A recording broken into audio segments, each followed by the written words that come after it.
All right, guys, it is time. We are back. The NBA mock draft of 2023 draft is here. We have gone all the way. This is our second week into pick number 7. So joining me now, representing the Indiana Pacers, is Scott Agness. Are you ready? Yes, I'm ready. Let's do it. You have a lot of pressure on your back, though, Scott, because as we talked about, you are 2 for 2 in these mock drafts. So you got to live up to it. I know. From Chris Duarte to Benedict Mathurin. Hopefully, by the way, too, in the larger context, this is the last time the Pacers are drafting this high and in the lottery, because it's rare that they're doing this. Now, it's 3 straight years. Now I hope not to be doing one of these for the next 10 years, because that should be the level in which the Pacers are ascending to. That's at least the path they're on. Yes, for sure. You're done talking to me because the Pacers are going to win, right? There you go. All right. They So should. Speaking of, the Pacers were 35 wins last year, 35 and 47. Pick 1 and 13. That was last year, 2 years ago. 2 years ago. So they had 2 high picks. And now this is a team building around Tyrese Halliburton, Miles Turner, Buddy Hield. They have pick 7, pick 26, 29, 32. There's a lot of them. 5, like it goes on and on and on and on. Obviously, just one in this lottery that we'll do, which is pick 7. Yeah.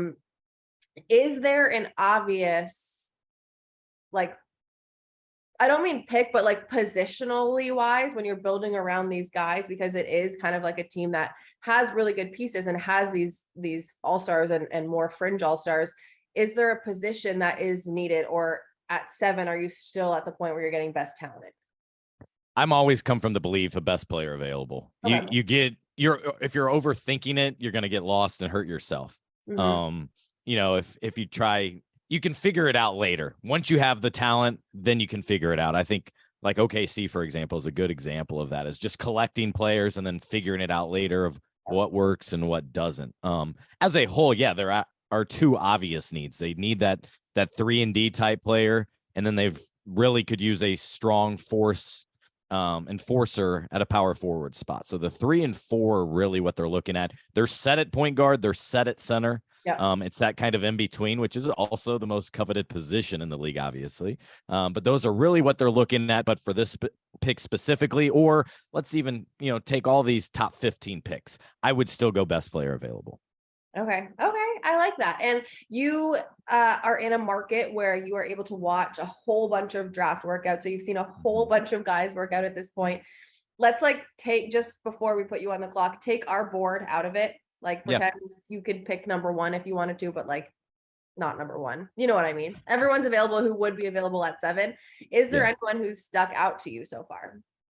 Yeah, so it one nice thing here being in this market, as you reference, is we are able to go to the workouts. But to be clear, what that means is show up and the doors open as it's ending. Yeah.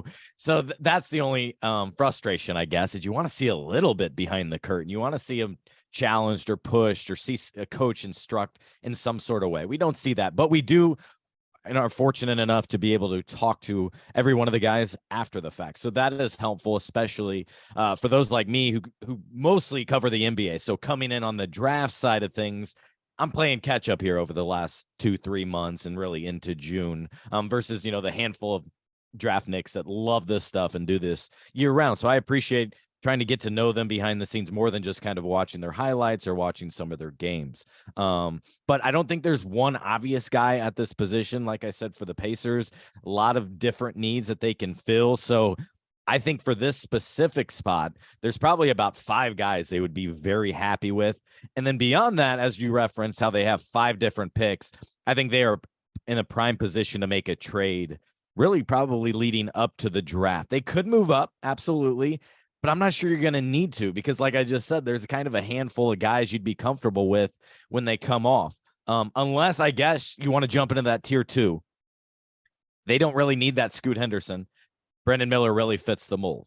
So if they're really high on him, that's the one way that it would make sense here for them to move up.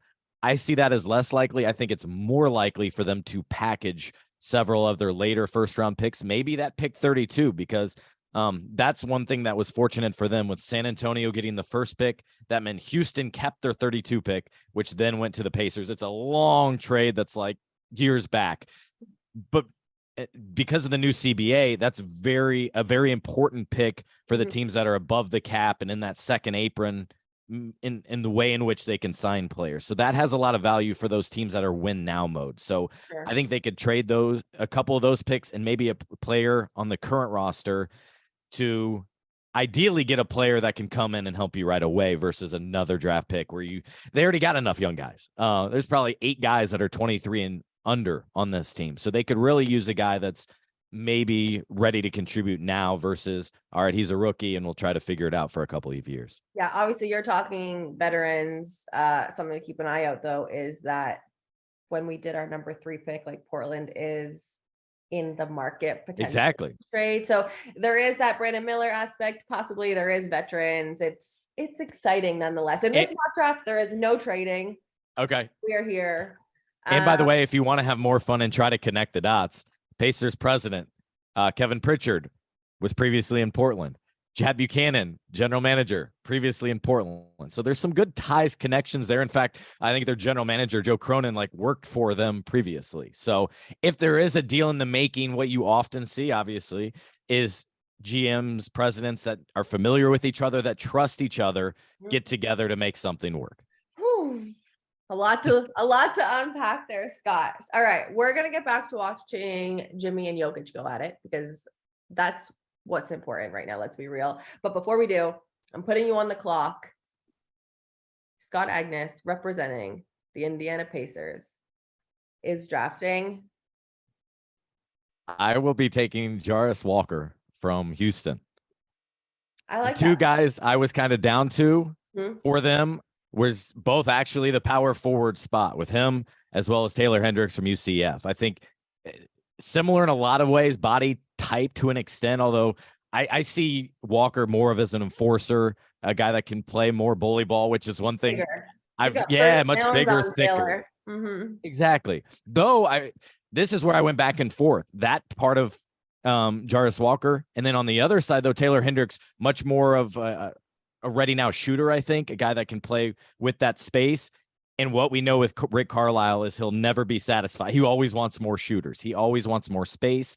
And if you're playing with Tyrese Halliburton, you need more of that because he's a guy that's going to attack, create, and then kick out with, his incredible passes. Until he got hurt, he led the league in assists last year. So you need a guy that can be able to knock down the shot, and maybe Walker can be that. They're both, 7-foot wingspans, 19 years old, a lot of room to grow. But I think Jarace Walker could come in and fill an obvious need right away for this Pacers team. I think one of the things that separates him from Taylor Hendricks when you're doing it, and tell me if I'm wrong, is that he is a really good rebounder, but he's also a really good defender. He's physical and could be that. Like he was as a true freshman, he played such a key role in one of the best defense in college basketball. And so I think coming in and defending as well as the offensive role could be a really good piece for the Indiana Pacers as well. And that's a perfect point here because the Pacers were beyond embarrassing, quite honestly, defensively last year. They were not good. They ranked 26th. After the trade deadline, they were by far last. Now, the last 10 or 15 games, there was some, guys had strategic rest going on. Yet at the same time, defense has been atrocious. And that's something that Pacer fans had always been able to rely on in the last decade, is they were first and then they were third and fifth, at least respectable. That was what they were known for, their toughness, defense, whatever. So that's another reason. Good point, is why Walker makes a lot more sense here. Rebounding, they were always one of the worst in the league. 26th in defensive rating, 24th in rebounding. 2 big areas where I think Jarace Walker immediately can help. Let's go. Scott, thank you. I like that pick. I appreciate you as always. And let's see if we go 3 for 3. All right, let's do it. Thanks, Kelcey.